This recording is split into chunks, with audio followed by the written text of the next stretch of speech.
All right, thank you everyone. We have a pretty packed webinar today, so I want to be sure that we have ample time for presentations and questions. So good afternoon. My name is Grace Kaufman. I am the project manager at the Local Government Commission, and we are the program administrator for LGSEC. This webinar is on making the case for municipal retrofits, the City of San Diego's ZN3 project. Again, this webinar is organized by the Local Government Sustainable Energy Coalition, or LGSEC, in partnership with the Center for Sustainable Energy. So a quick overview of today's agenda. I will first provide a brief intro to LGSEC for those of you who may not be familiar with us, and then I will introduce our speakers and hand it over to them for our feature presentations. Before we get started, I have a few logistical items to go over. Everyone will be muted except for our panelists. And due to the large number of participants, we ask that you type your question into the question box. Please feel free to submit your questions at any point during the webinar, and I will be summarizing those questions during the Q&A portion, which will follow the presentations. Any of the questions that we don't get to, we'll ask our presenters to respond after the webinar, and we will share the responses in a follow-up email. This webinar will also be recorded and made available on our website along with the PowerPoint presentation.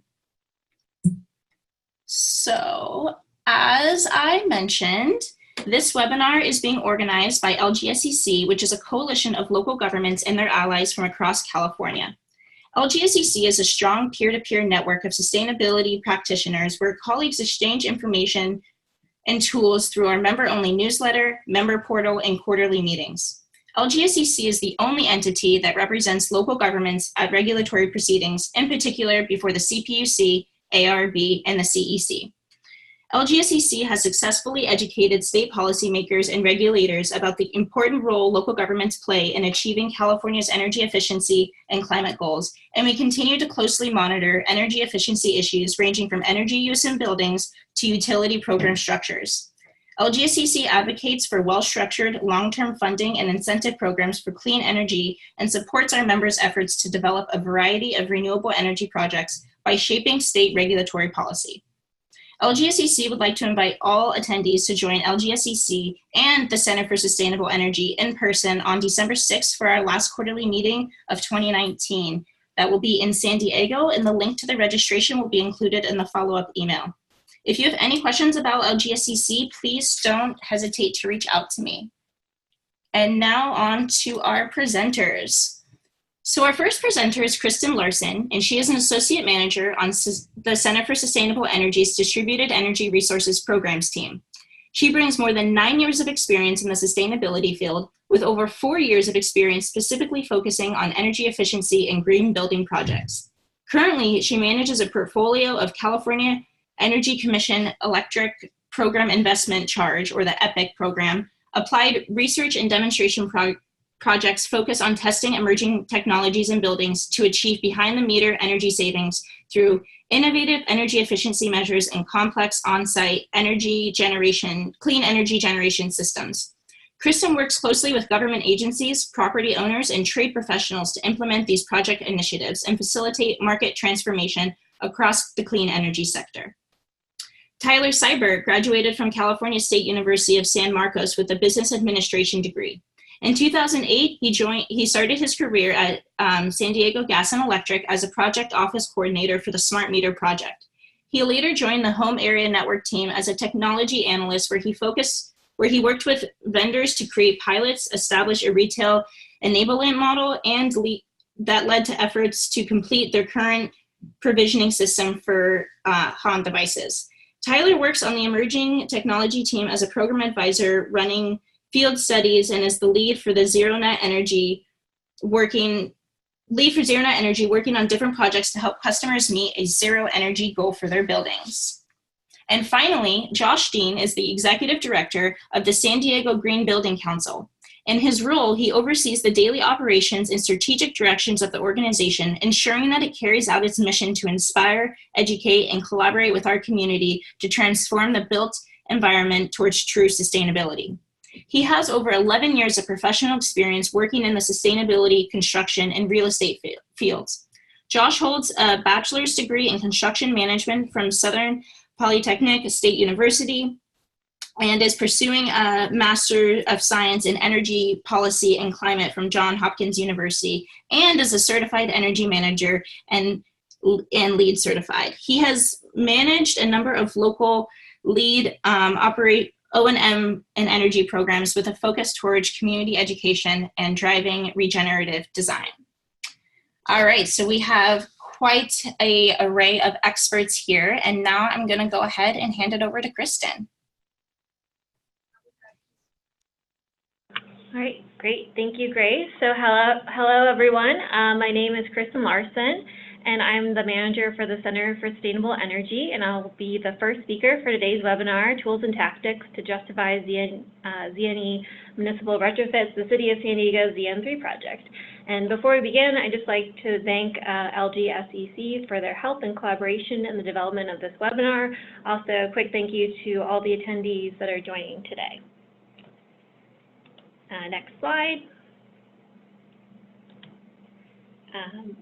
And then, oh, sorry.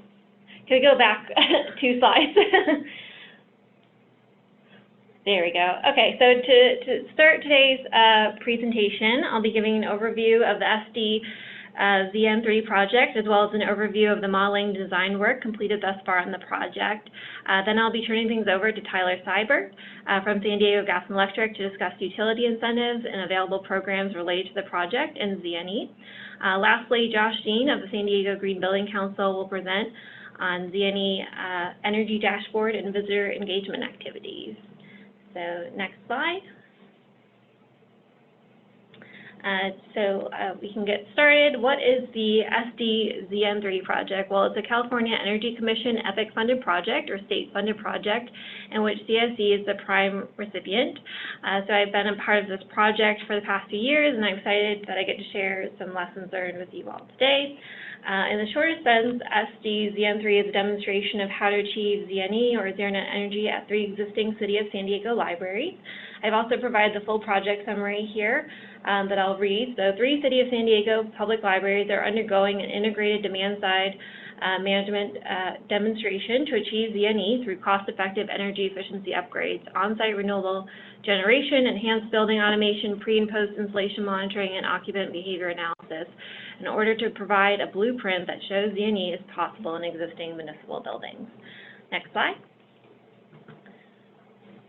So when discussing the 3 libraries, we're talking about the Sierra Mesa Kearney Mesa Public Library, the Point Loma Hervey Public Library, and the Valencia Park Malcolm X Library. So you can see that they're located in different areas of the City of San Diego. They're located in 2 different climate zones. They have different site characteristics, different HVAC equipment, that sort of thing. And that will help us evaluate and compare ZNE strategies. Also, the Valencia Park Malcolm X Library is located in a disadvantaged community, so we'll be able to evaluate the additional benefit there as well. Next slide. So there are several layers of goals involved in this project. At a project level, they are to achieve ZNE or near ZNE at 3 existing libraries, achieve maximum energy efficiency savings through cost-effective demand-side management technology testing and building monitoring, demonstrate the city's ability to deploy this initiative outside of traditional capital improvement processes, and create a blueprint for other municipalities. However, our measurement of project success goes beyond just achieving the project goals successfully. Through our research findings, we intend to help to inform and bolster the success of state and local goals that you see here as well. For the City of San Diego, they have a goal to reduce energy consumption at municipal facilities by 15% by 2020 and by 25% by 2035. And at the state level, 50% of new major renovations to state buildings will be ZNE by 2025, and 50% of commercial buildings will be retrofit to ZNE by 2030. So these state and local goals are really what spurred the funding for this project. Next slide. And this project is not an easy feat, and it is a true team effort. So again, this project is funded by the California Energy Commission, And then the Center for Sustainable Energy is the prime recipient, and the City of San Diego is the site host and sponsor.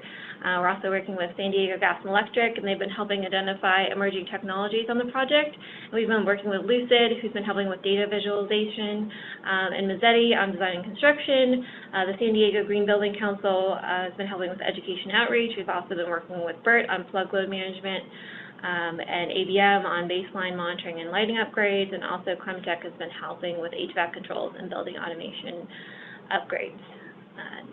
Next slide.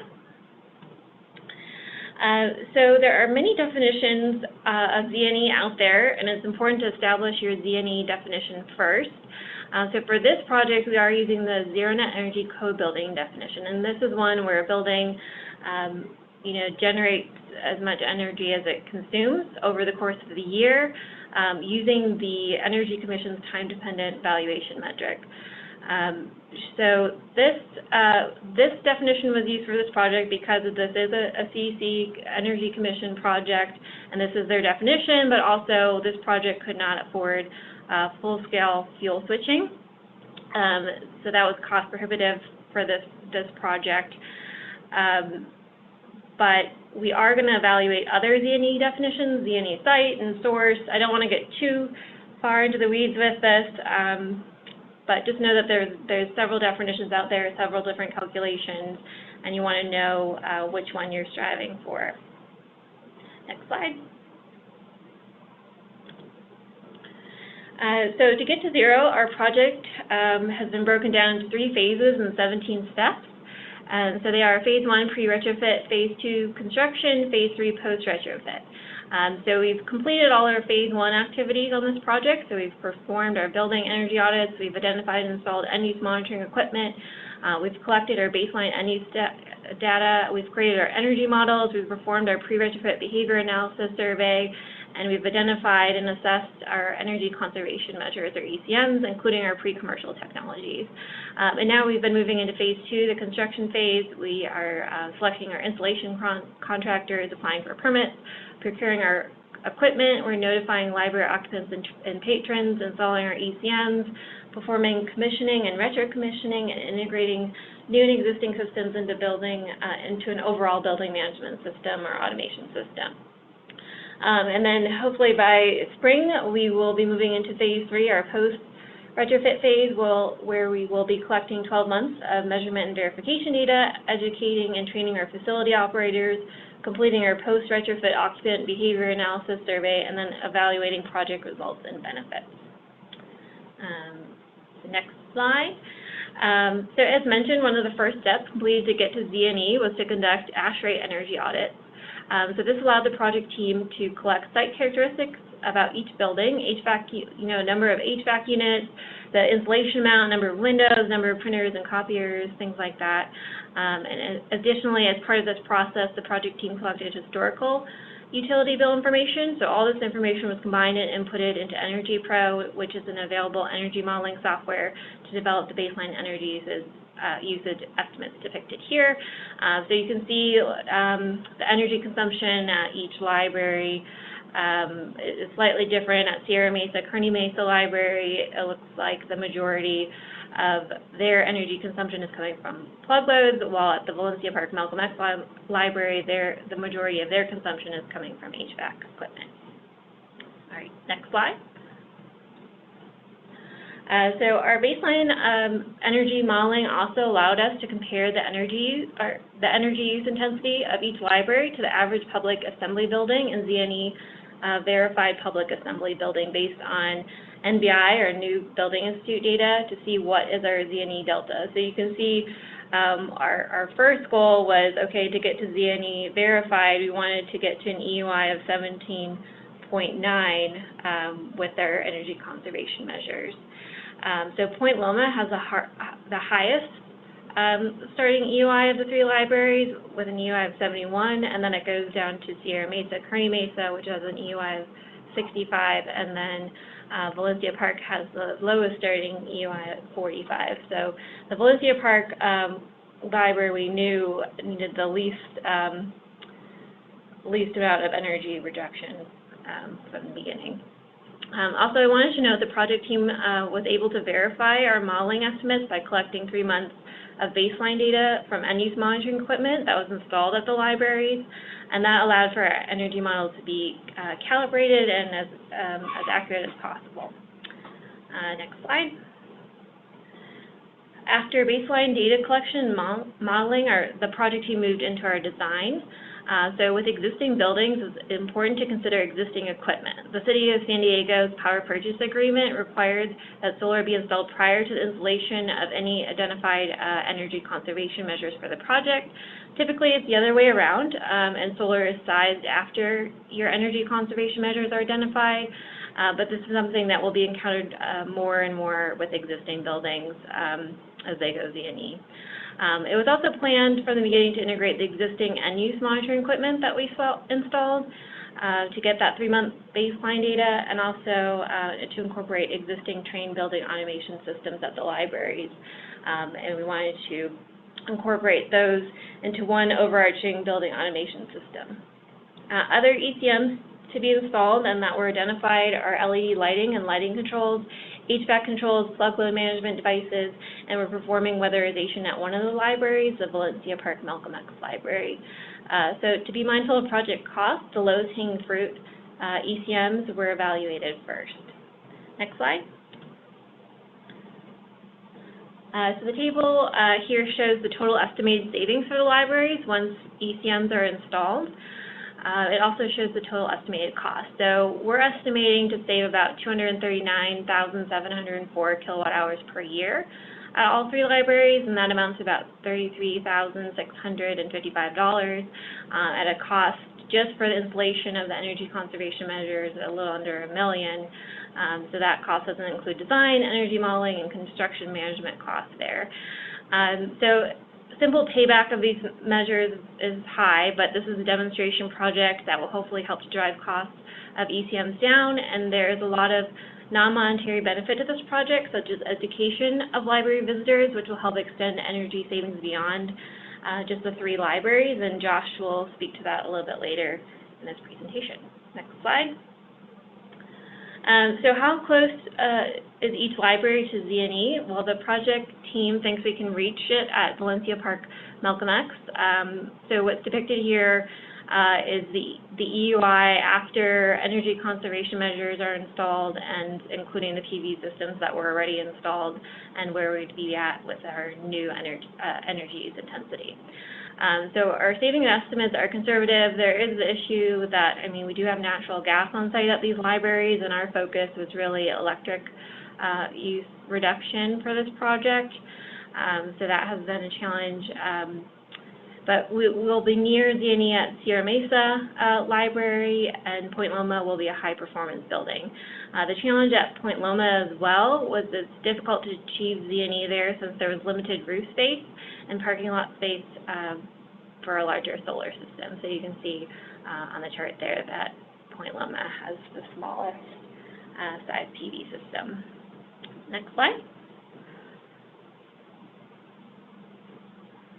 All right, so some overall lessons learned to date on the project are to know and stick to your ZNE definition, know your delta to ZNE, conduct pre-retrofit sub-metered monitoring, isolate energy reductions by end use to achieve maximum savings, identify the right energy modeling tool for the project, and perform additive modeling. Anticipate the impact of cybersecurity requirements on building automation. This is something that we had to work with the city with to go through their IT approval process, and that took a little bit longer than we were anticipating. So know that in advance. Lighting upgrades and building controls are cost-effective ECMs for existing buildings, but many emerging technologies are still cost-prohibitive.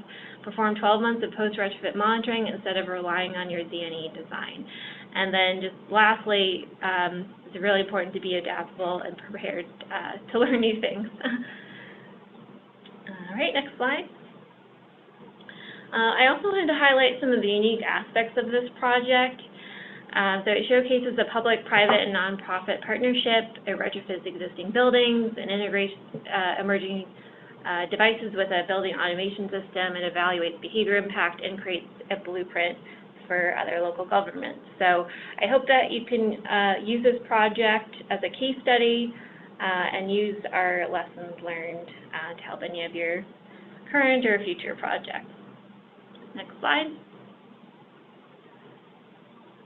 And just in closing, I wanted to share the next project steps. So we are planning to enter construction in January 2020, and we're doing some pre-construction activities currently. And then by spring 2020, we'll enter our measurement and verification stage. And then by spring 2021, we hope to have our final report out, which you can all read if you go to our project microsite, which is included there, energycenter.org/SD-ZN3. And we'll post project updates and other resources there. So with that, I'm going to turn things over to Tyler Seibert. Great, thanks, Kristen, appreciate it.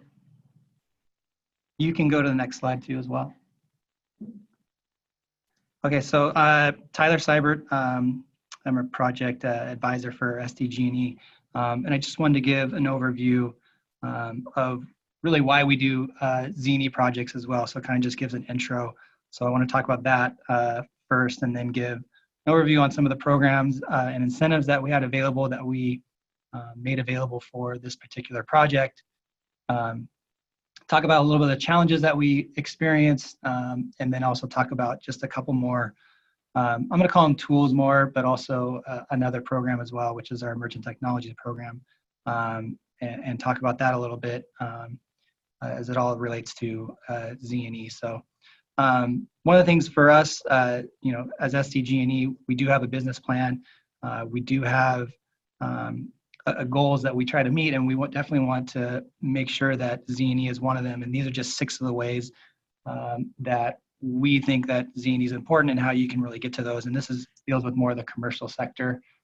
We do have one for also the residential, but you know, we try to make it to where if you are trying to reach ZNE, if you are trying to be as energy efficient as possible, which really is ZNE in a nutshell, and then throwing on solar to help get to that zero net energy.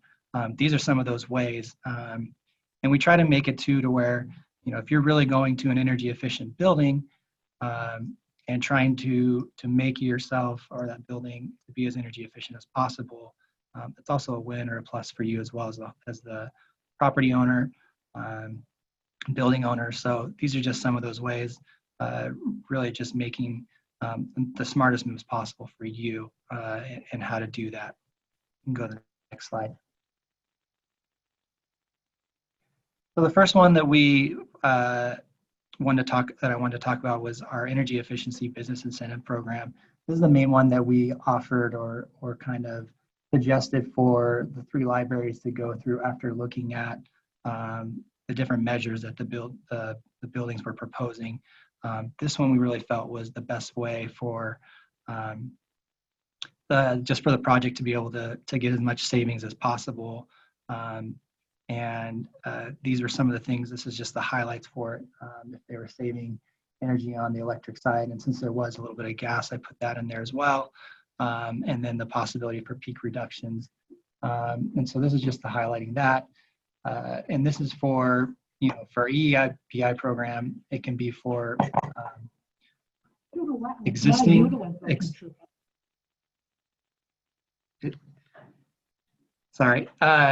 for the existing retrofit for the equipment or installing new equipment as well. You can go to the next slide.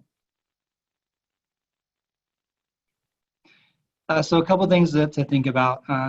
The thing for us was when you do go through the EEBI program, there's a couple of things you definitely want to remember before applying.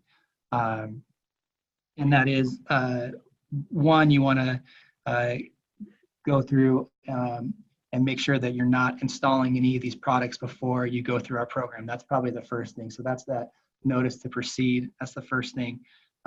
We definitely want to be able to help you as best as possible. So if you are planning on doing energy efficient upgrades, which is basically going above code, and you want to go through our programs, you want to make sure that you're not, you know, installing it before you go through our program. Also, we want to let you know that if you are going through our program, the better that you do or more energy efficiency that you provide, you're going to be saving more. There's an opportunity to save more as well.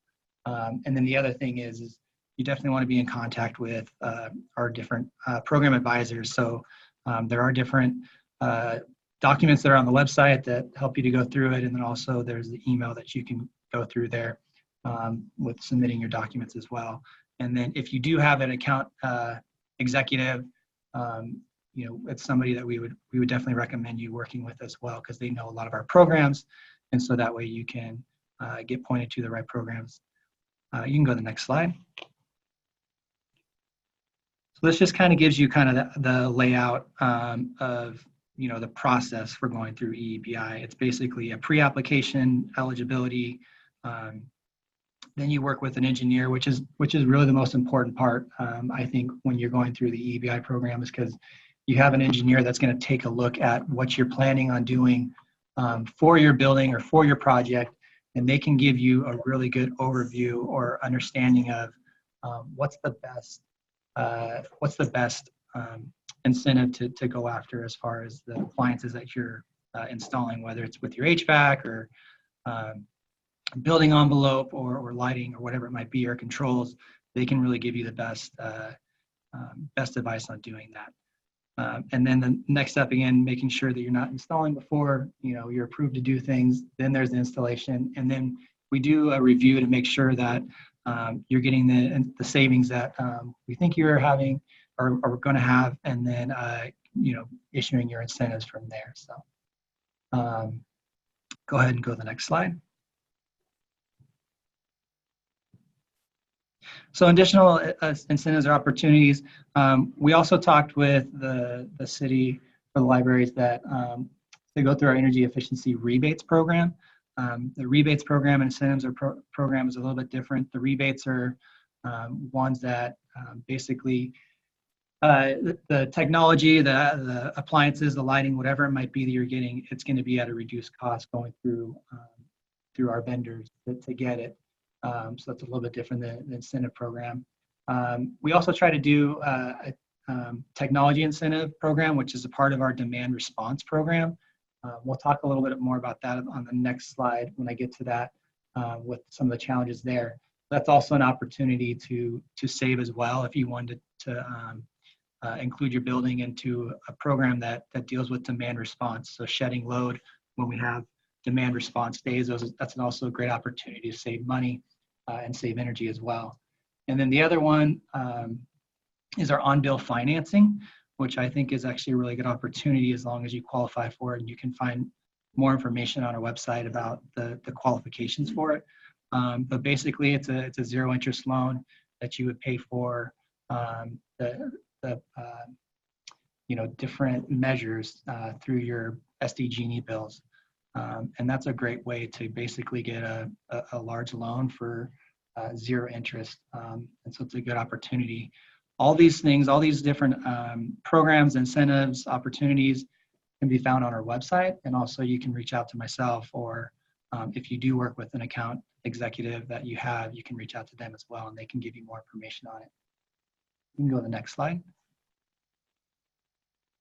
So some of the challenges that we saw for this particular project was the first one that we ran into was we were trying to go through the TI program. We thought that was a good way for them to save money by having the libraries participate in demand response. But the thing that we ran into was the fact that the libraries are considered cool zones. So when we do have the hot days and we want to be saving energy, you know, the libraries are usually designated as a cool zone. So, you know, this is where anybody can go there from the city and hang out in the libraries and feel comfortable and cool. And so the HVAC is going to be running all the time. There's, you know, not really going to be energy savings through those demand response days. So that was really something that, you know, at first we were trying to go through and found out that later that that's not something that we could really have them go through.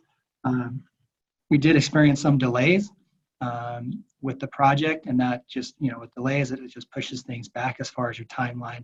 And so those are things that, you know, we had to work through as far as some of the challenges that we experienced. You know, we were able to get on track, and the team is doing good as far as meeting deadlines, but that was just one thing that we experienced. And then with the EEBI program, I don't know if it was more of a challenge or just a learning experience, but the biggest thing was just making sure that we got the city and the libraries involved as early as possible for it. And I think there were just some delays as far as trying to get them into the program. And also we had some challenges with the trade pro once you do go through the program, and we go through the incentives that you want. One of the things that we do ask is having somebody that's qualified to install that. So that's one of our trade pros. And so we were trying to find them a trade pro that has worked with them before. So that was one of the challenges that we experienced. But from the challenges, it was just a learning experience and able to figure it all out and move forward. And the project's doing good. So go ahead and next slide. So I'll touch a little bit on. I'm calling them tools, but it's also our other program, which is Emerging Technologies. But I'll start with our Energy Innovation Center. And I call it a tool because it's basically our training facility where we provide classes and tools for customers to go, customers of all types for SDG&E, where they can take classes. There's workshops. We offer a lot of steps of getting to energy efficiency, trying to work to get to a zero net energy building. It's a really good resource. There's a lot of really good tools there. Something that I would really recommend that if you haven't checked it out, definitely do that. There is a website for the Energy Innovation Center that you can find on sdgne.com. Gives a whole list of classes and what we do at the center. You can also visit it as well, take a tour. Lots of good resources there. There's even a lending library that you can check tools out that help with energy efficiency stuff, that anywhere from anything that has to do with HVAC to monitoring your energy consumption. And then the last thing, but probably one of the more important things, was our Emerging Technologies program, which is one of the things here at SDG&E that we provide as an opportunity to implement emerging and energy efficiency appliances, whether it's advanced lighting or has to do with HVAC or controls. It's something that we find those emerging technologies within the market, and then we try to test them at sites. And so this was one that we tried to offer through, actually for the different libraries, was trying to find them some emerging technology that would be able to be suitable for them. We tried to look at maybe some lighting options for them, and things didn't work out, but it's definitely a chance for them to or for a building or opportunity to be able to use our Emerging Technologies program, and where we actually will put in advanced technologies or emerging technologies into the building and pay for it, and then do testing on it, and then provide a basically report at the end of it and see if there's any potential savings that was found from that emergent technology. And that's pretty much it that I have for mine. All right, thank you, Tyler. Thank you. All right, well, thanks, Tyler. Thanks, Kristen. Good afternoon, everyone. My name is Josh Dean, and I'm the Executive Director of the San Diego Green Building Council. And I want to be sharing what our role in this project is in highlighting how we're looking to utilize occupant engagement dashboards to change energy behaviors both within the libraries and out into the community. Next slide. So we will be working with all three libraries that Kristen went through, and our main objectives through this project are to engage and educate library staff and visitors, including the disadvantaged community members, about integrated demand-side management, ZNE, and all those other acronyms and terms that we've been talking about throughout this whole webinar, through an interactive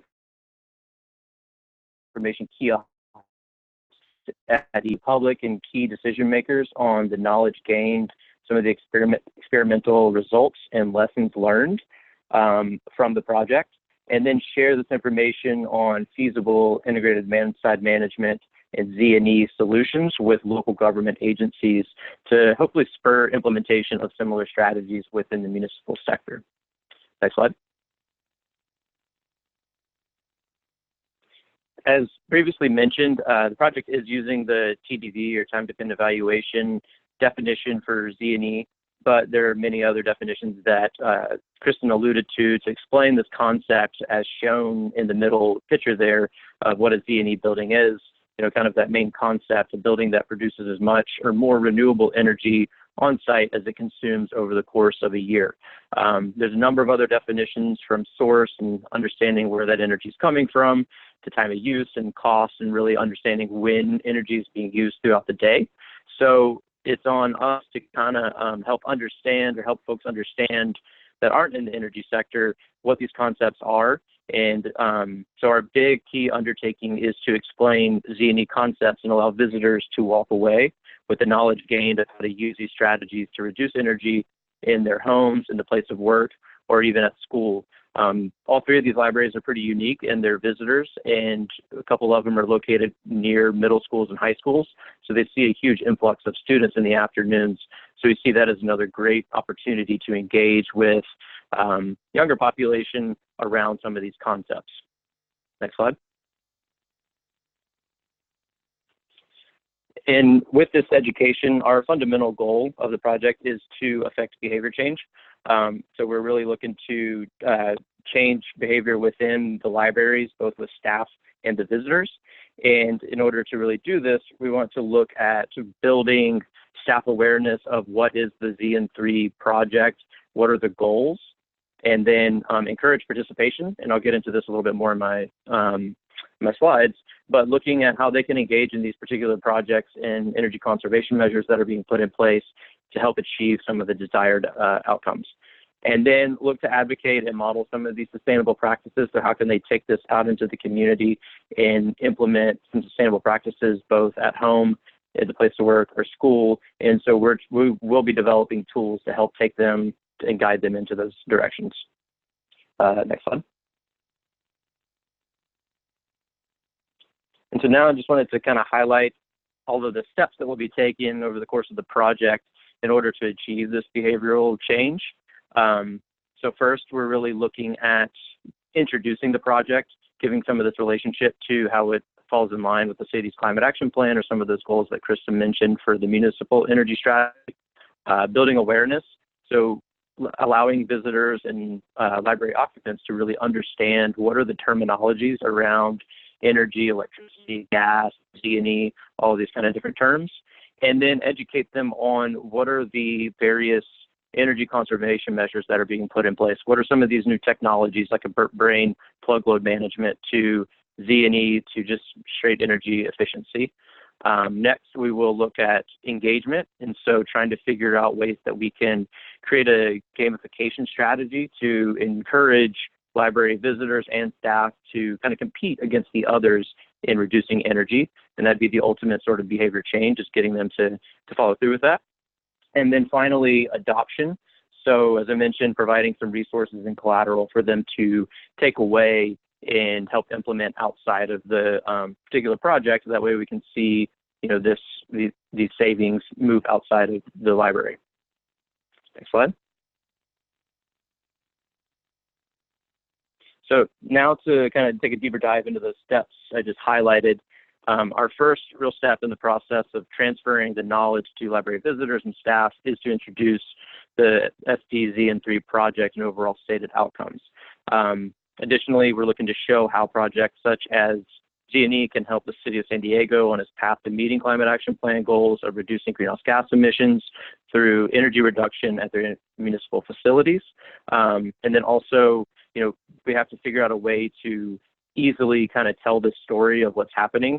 And so we've selected, as you can see in the slide here, a lucid dashboard that will be displayed on mobile kiosks. And it'll show a lot of the stuff that I'll go into next, as far as energy usage and production and where it's going, and what are the different projects that are going to be taking place at each library. Next slide. So in order to build awareness, we really have to relay the message and the understanding of what energy usage is, where it's going, so what in the building is actually using the energy, and how much is being consumed in the libraries overall. And so to do that, we'll need to have some sort of digestible way to display this, because if we just put up charts and graphs of energy usage and spikes and, you know, Kbtu and kWh, those kind of terms people won't quite understand. And as we've discussed, the ZNE definitions could be quite confusing as well, because there's a number of them out there. So our goal in this phase is to really utilize this occupant engagement dashboard in a way that converts energy units into relatable metrics and can show what end uses within the building, whether it's lighting, mechanical, some of the plug loads, what are those that are actually consuming energy and at what times throughout the day. So the image here is highlighting how much energy is being used and produced, so that each library has solar PV. And so we can show what is the production versus the consumption throughout the day, and also turn some of these energy metrics into something a little bit more relatable, like, or greenhouse gas emission reductions into number of trees planted or number of cars taken off the road, just so that people can understand and have some sort of quick relationship to what some of these terms are. Next slide. One of the next steps is the whole education of what are the energy conservation measures that are being put in place in some of these new technologies. So we'll be breaking them down into this storyboard, and that way it shows what's happening from beginning to end of the overall project and kind of flow along with it. This is kind of exciting because we have an opportunity to put our dashboards in place prior to some of the construction being finished. And so with that, we can detail what's happening in real time. So as visitors have questions about the construction taking place, we can have messaging in these different tiles that are regarding the particular measure and how it's connected to the overall energy reduction at that particular library. And so with these tiles and these different types of projects that are here, we can show what the project is, whether it's a lighting change out, and what are some of the metrics and savings, and have those tailored per library, since some libraries will have a couple of different projects going on at different times. Next slide. The real unique opportunity with the Lucid dashboard and having 3 different libraries that are going through this process at the same time is being able to try to encourage gamification with the visitors and even the staff to help reduce energy usage. And so with gamification, we're looking to create competition. So helping staff and visitors learn through some of these measures that were taking place and that are being put in at each library, and understanding in real time, you know, what are they doing there that is using energy? What are they doing there that could potentially save energy? And then through that, you know, they can see here on this slide, it might be a little bit tough to see, but some of those bar charts, it's actually comparing one building to the next. So you can tell which one is using more energy over that day or over that month or over that year, and then trying to create that, gamify that, so that people are then wanting to compete and actually reduce energy. Next slide. And finally, in our last step, we really want to create this idea of adopting behavior change and just having energy efficiency be at the forefront and allowing people to just kind of do that always. So we will and have started creating collateral and resources available at these mobile kiosks for visitors to take away that can help them with implementing energy saving opportunities at home, specifically at home and maybe at their place of work. So a lot of the rebate programs and incentive programs that SDG&E has that Tyler was talking about, those are for businesses, but they also have those for residential, and we'll be having sort of how these correlate to the projects that are happening within the library to what they can do at home. So our goal is to really have the visitors take this knowledge of energy use reduction strategies and replicate it elsewhere to extend the reach of the project outside of just the walls of the library. Next slide. And so kind of by incorporating and having library staff and visitors really be engaged, we really want to have them learn from the project and take additional steps to save energy. And it's a continuous process. So by kind of educating them up front through this particular project, both at the library they can go online and check it out at the ZN3 website and track the progress. And then at the end, our goal would be to collect some feedback from them to understand what were some of these post-project knowledge gained opportunities and kind of compare that to a pre-project survey that was also completed. Next slide. And finally, I just want to kind of briefly discuss where we're at in our timeline and our next steps. Currently, we just purchased the mobile kiosks, and those should be delivered in late December. Additionally, we'll be kicking off our meeting with Lucid and the project stakeholders to discuss how to integrate some of the energy end-use data, the solar production data, and begin setting up those those storyboards based on the projects that are going to be done first in each library. And we hope to have that all implemented by the beginning of January. Along the way, we'll also be tabling and providing some education to library staff and visitors about what's happening and what these kiosks are that are going in, and show them how to use it. So through the end of February, we'll actually be there on site at each different library, showing them how to use it and kind of doing that sort of hands-on approach to teaching how to use a kiosk and learn from it. Then in late January and into February, we'll be tweaking the dashboard content and updating it based on feedback and user analytics. So this will allow us to modify the education components on the dashboard to better fit each library user group. And we can also show through Lucid how long people are staying on a particular page or a particular storyboard, and kind of change where those are located on the overall kiosk based on which ones are being used the most. And then finally, we will be helping sort of evaluate the post-project survey to determine what is that knowledge gained from people going into this not knowing that there's anything about to happen, and then through at the end talking about ZNE and how that's connected to the city's climate action plan and what that means for energy use reduction. Up until now, we've completed a lot of this prep for the project, and we're really excited to move into the next phase of seeing the kiosks installed and beginning to get the Lucid information or that energy usage information into the dashboard. And so that way we can begin engaging with the occupants to learn and to hopefully create some behavior change. So with that, thank you for the opportunity to share our role and the goals of the project, and I look forward to answering any questions you all may have. So now I'll turn it back over to Grace for the Q&A portion. Thank you. Great. Thank you, Kristen, Tyler, and Josh for presenting on the ZN3 projects. We do have quite a bit of questions here in about 10 minutes of time, so I want to be sure that we can get to as many as we can. So I'd also like to remind all participants that the slides and the recording will be available on LGSEC's website and will also be sent out to all attendees of this webinar.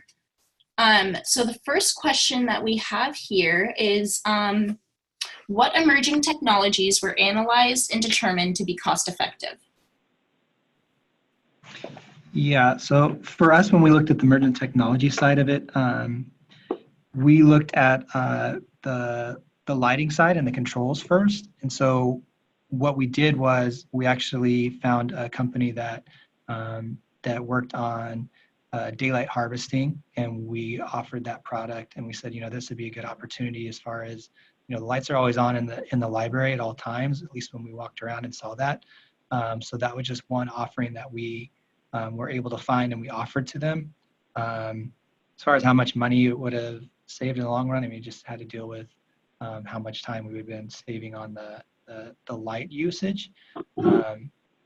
That was the one that we identified and offered for this project in particular. And this is Kristen from CSD.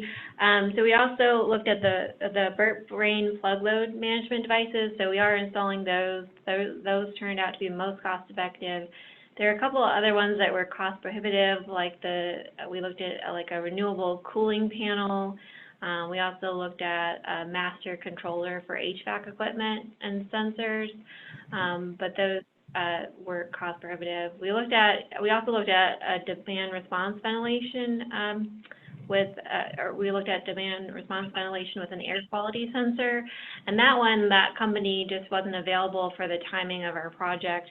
So there's a lot of different reasons why we couldn't go with certain emerging technologies. But yeah, one of them was that, was this cost effective or cost prohibitive? Great, thank you. And then the next question we have is, what does the pre-retrofit behavior analysis involve? This is Kristen at CSE. So for that behavior analysis, we did a survey that went out to all of the library staff and also the volunteers that worked at the libraries, because we wanted to get a feel for, were they turning off lights, printers, things like that. And like, were they comfortable, like, in the space? Like, do we need to adjust set points, that sort of thing. We also looked at where in the different spaces, like where they felt like there was most lighting already, or like where they saw a need for more lighting, that sort of thing.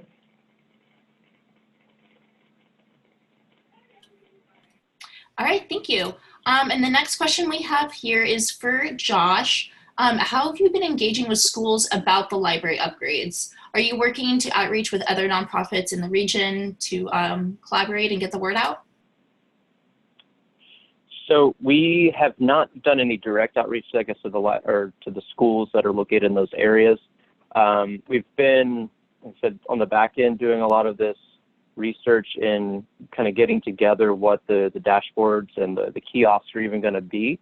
That's taken a little while just to ensure that we had direct access to a lot of the energy data.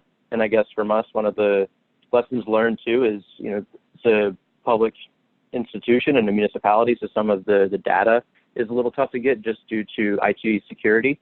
So once we now have that figured out, we have started doing some tabling and some presentations to library staff and encouraging folks to attend that are already there. But I think that is, sort of the next step. Once we have some of this dialed in a little bit more and ready to go, then we will be doing that direct outreach to outside the community, or to the community outside of the actual libraries. And for outreach with other nonprofits, we haven't done that yet either. I guess we could, try to determine who in and around the libraries are nonprofits that are maybe have some of this similar education, and bring them in, or try to utilize some of their community to teach about what's happening in the libraries. Great. And out of all three libraries, which is the most cost effective, and how does it correlate with how much energy will be saved? This is Kristen at CSE. So we really, for this project, we're looking at the three libraries as a package. That's why I had the chart break down the cost of the installation measures at each of the three libraries. But I believe when you're looking at dollar amount per kilowatt saved, I think the Sierra Mesa library ended up being the most cost effective in terms of monetary savings. However, like I mentioned before, I know that there is a high payback period for these measures. This is a grant project, and we hope that it will help spur some reduction in prices, and like more people will start using these measures, and we hope that this project will help with that. Also, there are a lot of non-monetary benefits like education that are not included in the estimates that I showed today. So,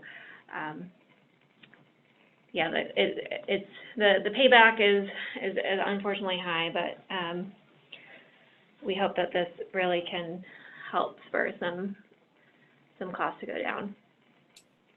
Great, thank you. This next one is for Tyler. It's a series of questions here.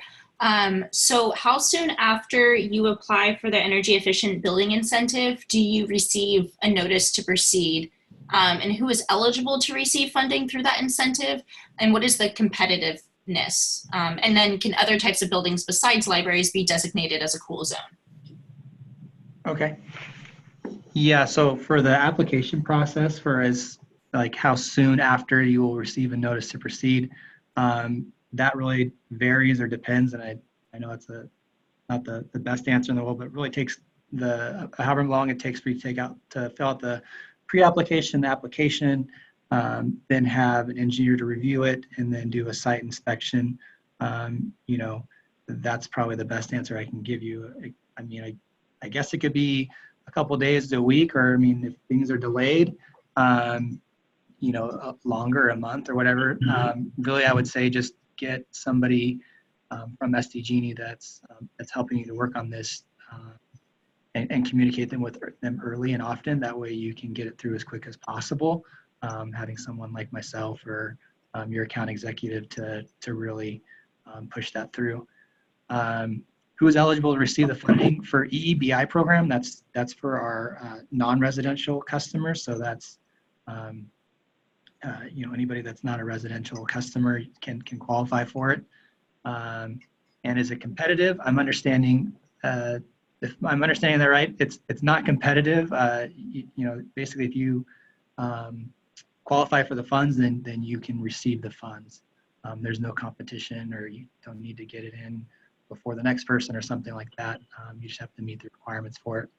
And then the other types of buildings that are designated as cool zones, I believe there's only a few of them that are really designated as cool zones. It would really be the ones that, you know, wouldn't participate in demand response, which is our community centers and our resource centers and libraries. Really any place that, you know, people in the community can go to get out of the heat or to beat the heat and keep on, and places that will keep the HVAC systems on and running and keeping it cool. Those are the places that wouldn't be able to participate, and they'd be considered the cool zones. All right, great, thank you.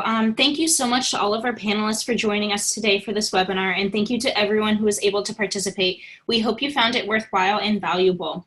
And as a reminder, the webinar recording and PowerPoint presentation will be shared via email by the end of the week and also posted on the LGSEC website. If you have any additional questions for our speakers today, please don't hesitate to reach out. And I'll also be including some of the questions that we didn't get to in the follow-up email. And that concludes our webinar today. Thank you so much for everyone for joining us.